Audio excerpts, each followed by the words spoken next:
Un saludo cordial a todos, señoras y señores.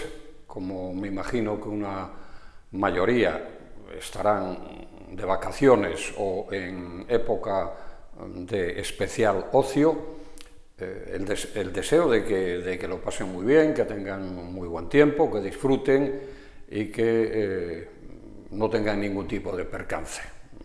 Como decimos aquí, o decimos algunos, lo importante é non mancarse. Estos días, hace unos días, concretamente el 16 de julio, se cumplió el 59 aniversario de la inauguración oficial del entonces llamado Hostal Miño. Fue en el año, naturalmente, 1965, y fue un auténtico acontecimiento para la ciudad porque venía a reforzar unas carencias de plazas hoteleras grandes. Estaba en un lugar muy singular y en el que no había ningún tipo de establecimiento singular, que era a las orillas del Miño. Era un complemento de la estación de servicio que creo se había abierto antes o se abrió simultáneamente, pero coincidieron más o menos en el tiempo. Por cierto, que la inauguración de la estación de servicio El Miño fue un acontecimiento social de los más grandes de la época. Había detrás de la empresa gente muy conocida de Lugo, Armando Rodríguez Castro, la gente de Montaña, Pepe del Palacio del Mueble, y quisieron hacer una fiesta muy llamativa. Recuerdo que fue la primera vez que en Lugo se sirvió en una fiesta abierta, caviar, pero caviar de verdad, o sea, huevas de esturión. Yo lo probé por vez primera y me pareció asqueroso, por cierto, ¿no? Pero, en fin, la fiesta resultó muy bien. Y la inauguración, la apertura del hostal, también, pero hay que hacer una precisión.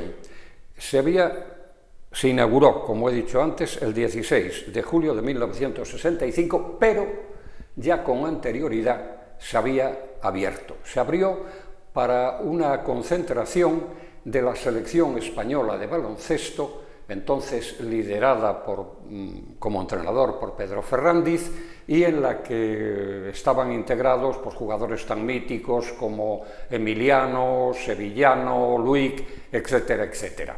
Y la presencia aquí de la selección durante varios días también fue un acontecimiento para la ciudad y para la prensa deportiva, que se hizo eco de aquella concentración. Aquí hubo enviados especiales de Marca, de la prensa en general, pero de la prensa deportiva y, por supuesto, de la radio y de la incipiente televisión.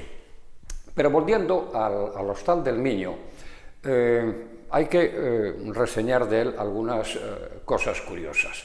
Por ejemplo, que fue durante muchos años una especie de válvula de escape de la noche lucense. O sea, en los años 60 y 70, la cafetería de la gasolinera, sobre todo de la gasolinera, porque quizá antes dije del hostal, pero era de la gasolinera. Por cierto, perdonen, abro paréntesis, en el hostal funcionó uno de los primeros bingos de Lugo. Cierro paréntesis y vuelvo a lo de la gasolinera. La cafetería de la gasolinera estaba abierta las 24 horas. Y entonces, lo habitual para los noctámbulos entre los que me encuentro y me encontraba era, cuando salíamos de noche, era aguantar por la ciudad todo lo que se podía hasta que se cerraban los establecimientos habituales, y en cuanto cerraban nos íbamos al Hostal del Miño o, repito, más concretamente a la gasolinera del Miño, que estaba abierta y tenía una capacidad enorme de acoger a todo tipo de personas. Allí nos juntábamos los de los palacios y los de las cabañas, o sea, gente de todo tipo, buena, mala y regular. Por cierto, que teniendo en cuenta que se colaban a veces gentes relativamente peligrosas, les he de decir que rara vez hubo allí conflictos importantes. Quizá el único que de alguna manera trascendió fue el de un conocido abogado lucense que fue allí acuchillado, le clavaron un cuchillo y tuvo que ser internado en el hospital, pero que yo recuerde no hubo, hombre, alguna pelea, que es inevitable, que además eran normales, o sea, piensen que eran gente que llegaban allí, o llegábamos después de haber estado hasta las 3:30 o 4 de la mañana de copas, y que allí se tomaban más copas. Entonces, eso era lógico que ocurriese. Era, repito, una válvula de escape para el Lugo del ocio y de la noche, porque además allí, además de copas, se podían tomar bocadillos, no de cocina, pero tenían bocadillos de jamón, bocadillos de quesos. Yo recuerdo haber empalmado y llegar allí, tomar copas, después tomar bocadillos y después desayunar, porque también les diré, los que salíamos de noche en aquella época aguantábamos mucho más de lo que aguantan los que salen ahora, que por ejemplo si salen de noche y trasnochan son incapaces de levantarse para estar a las 12, a las 12:30 sentados en una terraza tomándose una cerveza, tomándose un vermut o tomándose un vino.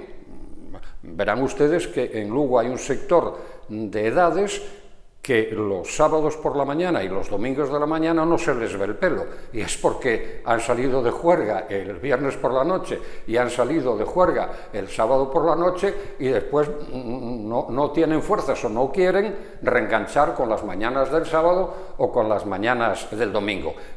Por cierto, que a esta oferta gastronómica y para beber que hacía la cafetería de la estación de servicio del Miño era reforzada por la estación de servicio de los Claveles, que estaba donde está ahora, pero también tenía una cafetería abierta las 24 horas del día. Y allí, pues, o en el Miño o allí, se concentraba la gente que salía de noche y ya no tenía otra alternativa que esas. Ustedes ahora mismo se están explicando. ¿Y qué hacía la gente para trasladarse allí? Pues miren, algunos en taxi y otros en nuestros coches. Y automáticamente ustedes piensan, pero en sus coches y estaban tomando copas y cogían el coche con copas y después bebían allí y cogían el coche y regresaban con copas. Pues sí, era así. Y además no había ningún tipo de control. Yo se lo cuento porque es verdad y ocultarlo no viene a cuento. Simplemente era lo que pasaba. Por fortuna había muchos menos accidentes que tenía que haber. Y en torno a esos sitios, anécdotas. Por ejemplo, recuerdo en una ocasión cuando de madrugada, sobre las 2 de la madrugada o 3, la esposa de un conocido barman de Lugo, Germán, que estaba al frente del Dickens Club, dio a luz y tuvo problemas con una hemorragia que hizo necesaria la donación de sangre. Pues los primeros que se presentaron en Sanidad, que era donde se extraía la sangre, no en la residencia como ahora, Sanidad que estaba en la calle Montevideo, pues los primeros que acudieron fueron los que estaban tomando copas en la estación de servicio Los Claveles, a los que por algún conducto les llegó aquella noticia. Ahora ustedes piensan, pero ¿y la gente que estaba tomando copas pudo donar sangre? Pues creo que sí, porque allí hubo gente que estaba tomando copas y que donó sangre. Por cierto, allí en los Claveles vi yo una de las escenas más disparatadas, ahora impensable. Había aquí un gobernador civil que tenía un hijo muy dado a la bronca y que además recurría con frecuencia cuando alguien se le ponía un poco flamenco a sacar a colación: soy hijo del gobernador civil. Y aquella noche lo hizo con un hombre muy fornido, yo creo que un camionero que estaba allí tomando un café, y aquel hombre, ¿saben esas escenas que aparecen tanto en las películas, sobre todo en las películas de vaqueros, que hay a uno que lo cogen así y lo arrastran por encima del mostrador? Pues eso hizo aquel señor fuerte con el hijo del gobernador civil de la época. Lo cogió por los pantalones y por la chaqueta, hizo así con él y lo lanzó llevándose por delante la mayoría de las consumiciones que había allí. Y ya que he hablado de dos sitios icónicos de Lugo en la época, voy a cerrar con una anécdota que esta sí que tiene que ver, sí es clave, en el hostal del Miño, que fue con el que iniciamos este espacio de hoy. Porque allí no sé si se gestó, no, se desarrolló mejor, uno de los idilios, de los amores más emblemáticos, más importantes y más trascendente de la época. En la estación en el Hostal del Miño, el Hostal del Miño fue el nido de amor del conde de Fenosa y de la que después sería su esposa, doña Carmela Arias y Díaz de Rábago. Se llevaban 22 años. En aquella época él tenía 78 y ella 40 y tantos. Se casaron en el año 66. Y él venía desde La Coruña en su coche Mercedes al Hostal del Miño, y ella en aquella época parece que por otro conducto venía a Lugo y se alojaba en casa de una familia amiga. Y allí se encontraban, y allí hacían tertulia, y allí hacían manitas. Y esto de hacer manitas no es, digamos, una cosa que yo diga, porque todo esto que yo les estoy contando de esta pareja, me lo contó una de las personas que los atendía.